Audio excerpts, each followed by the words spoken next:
Farmleigh house in the Phoenix Park.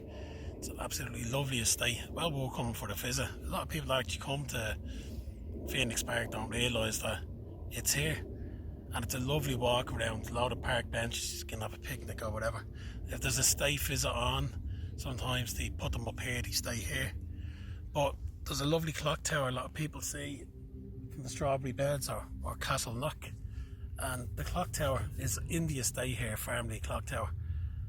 But what a lot of people don't realise, that clock tower is actually it's actually a water tower, and the water is pumped all the way from the Strawberry Beds, and it comes up to the what most people would know as the Iron Bridge or the Guinness Bridge.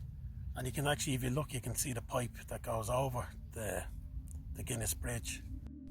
So the water was pumped along up towards the bridge, and eventually electricity cables were also sent up and went across the cast iron bridge.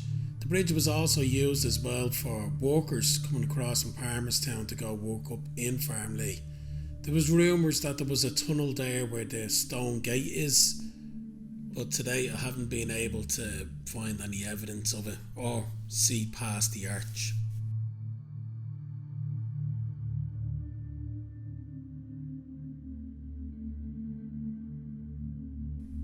Any electric cables that there was has been removed from the bridge, along with the floorboards, so to speak, safety rails, but the pipe still remains. If you're under the bridge, you can see through it clearly. On this side here, you can see the pipe is still here, and on the opposite side there's nothing, because it was just a one pipe. So as we pan up, you'll see that the bridge is in line with the clock tower.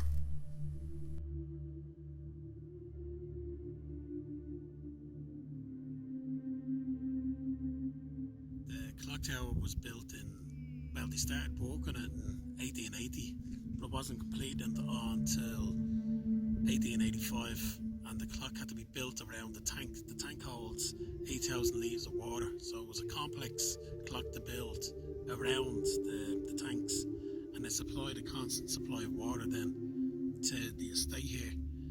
There was also they built the weir that's actually in Strawberry Beds. A lot of people think that the weir that's in Strawberry Beds powers all the Palmerstown mills, but the water and the power for those mills actually comes from the New Holland, just across from the Waren's Nest, the pub that's there. But the weir that's actually there is called New Holland. There used to be another mill there, and there's a mill race that runs all the way down to the Palmerstown mills, and that powers them. But there was the weir that's there now was built for the Mardyke mill and repurposed for a hydroelectric plant for supplying electricity here in 1910. And even if that went down, which was unlikely, they could use the water in the clock tower to power the house here. So it was really advanced for the time. There are 5 bells in the clock tower, 4 smaller and 1 larger. The larger one is estimated to weigh in the region of 2 tons and was forged in Belgium, and funny enough has an inscription on them of 1880, where I believe they thought the tower was going to be finished by. There's other inscriptions that relate to the Guinness family on them, but I'm not quite sure what they are.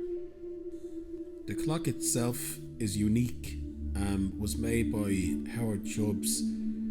Howard Chubbs and his father lived in Rathmines, where the clock was built, and they were instrument makers. They made telescope and other scientific instruments, and this clock that he built was the only one of its kind.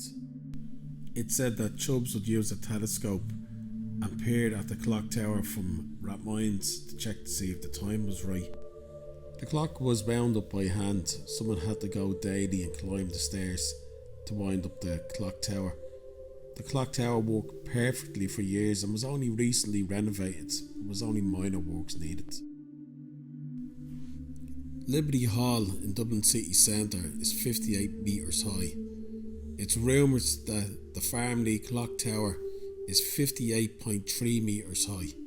So a lot of people say that the clock tower actually had 3 purposes. 1 was of a clock tower, 2 was a water tower, and 3 was as a landmark. It even got its own little poem at the time. Mr. Guinness has a clock, and on its top there is a cock, to show the people Castle Knock.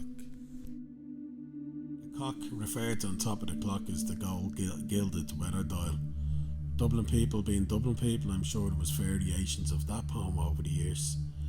Anyway, thanks very much for watching. I'm going to leave you with footage that tracks back up the Liffey, up to the cast iron bridge and back up into Farmleigh estate, just showing the extent that the whole estate took into account.